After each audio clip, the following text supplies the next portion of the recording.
हर युग में नारायण आते हैं और हमारे कर्तव्य से हमें अवगत कराते हैं। इससे गीता के अनमोल वचन हमें जीवन जीना सिखाते हैं। गीता के बिना ज्ञान इस जहां में कहां पाया है।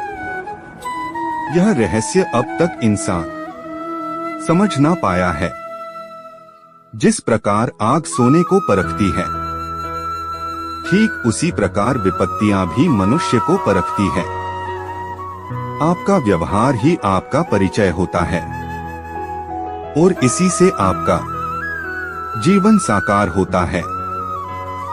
श्री कृष्ण कहते हैं कि जिंदगी में ठहराव का सुख तभी मिलता है जब आप जी भर के भटक लिया जाए। इस जमाने में जो मनुष्य मन को अपने बस में नहीं करता, उनको ये मन विनाश की ओर ले जाता है।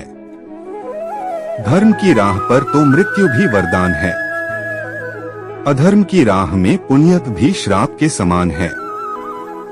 गीता श्री कृष्ण का दिव्य गीत है, ये भक्त और भगवान का मीत है। ये जिस इंसान के मन में श्रद्धा और आशाएं होती है, वो जिंदगी की हर परिस्थिति में जीतता है।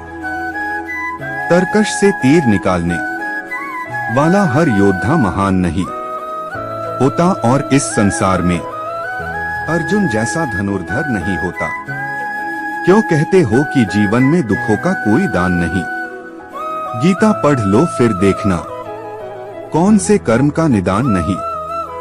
जब न्याय का फैसला सत्य के पक्ष में ना हो तो शस्त्र उठाना आवश्यक हो जाता है। अपने हाथों में मैं गीता, जुबान पर कुरान रखता हूँ।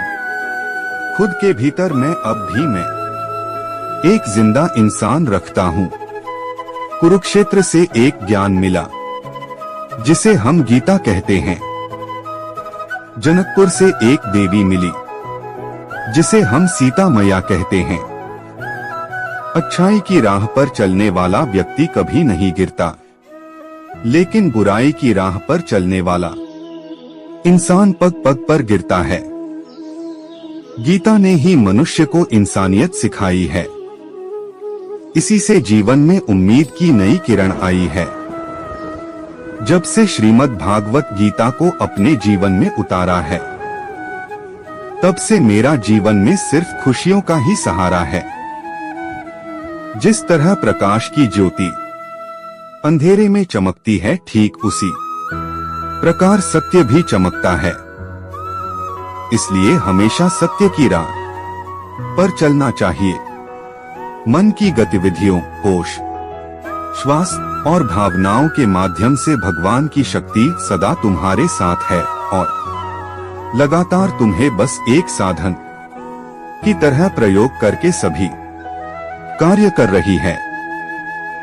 हे अर्जुन, केवल भाग्यशाली योद्धा ही ऐसा युद्ध लड़ने का अवसर पाते हैं जो स्वर्ग के द्वार के समान है। अच्छे कर्म करने के बावजूद भी लोग केवल आपकी बुराइयां ही याद रखेंगे। इसलिए लोग क्या कहते हैं, इस पर ध्यान मत दो, तुम अपना कर्म करते रहो।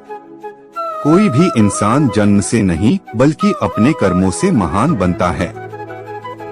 जो चीजें हमारे दायरे से बाहर हो उसमें समय गंवाना मूर्खता ही होगी। हे अर्जुन, हम दोनों ने कई जन्म लिए हैं, मुझे याद है, लेकिन तुम्हें नहीं। जो दान बिना सत्कार के कुपात्र को दिया जाता है, वह तमस दान कहलाता है। जो मन को नियंत्रित नहीं करते, उनके लिए वह शत्रु के समान कार्य करता है। क्रोध से भ्रम पैदा होता है, भ्रम से बुद्धि व्यग्र होती है। जब बुद्धि व्यग्र होती है तब तर्क नष्ट हो जाता है। जब तर्क नष्ट होता है तब व्यक्ति का पतन हो जाता है। मैं उन्हें ज्ञान देता हूँ जो सदा मुझसे जुड़े रहते हैं और जो मुझसे प्रेम करते हैं। मनुष्य अपने विश्वास से निर्मित होता है। जैसा वो विश्वास करता है वैसा वो बन जाता है। मानव कल्याण ही भगवत गीता का प्रमुख उद्देश्य है, इसलिए मनुष्य को अपने कर्तव्यों का पालन करते समय मानव कल्याण को प्राथमिकता देना चाहिए। निष्काम कर्म की एक ही है परिभाषा, तो बस कर्म कर मत रखो फल की आशा। संसार की कोई भी वस्तु सुंदर होती है और ना खराब, बस देखने का नजरिया ही उसका करती है हिसाब। गीता के ज्ञान की ज्योति जगा दो मन में, हो हमेशा कर्म योग का उजाला रहे सदा जीवन में। मन को अगर अर्जुन सा जिज्ञासु बना लिया तो आपकी चेतना माधव अपने आप बन जाएगी। मुझ पर विश्वास करो, मैं कभी आपको अकेला छोड़ने वाला नहीं, क्योंकि जहाँ कोई नहीं वहाँ भी मैं हूँ। अपने लक्ष्य को स्पष्ट रूप से अपने अंतर्दृष्टि में देखते रहिए, अपने कर्म को डोट सही दिशा में करते रहिए।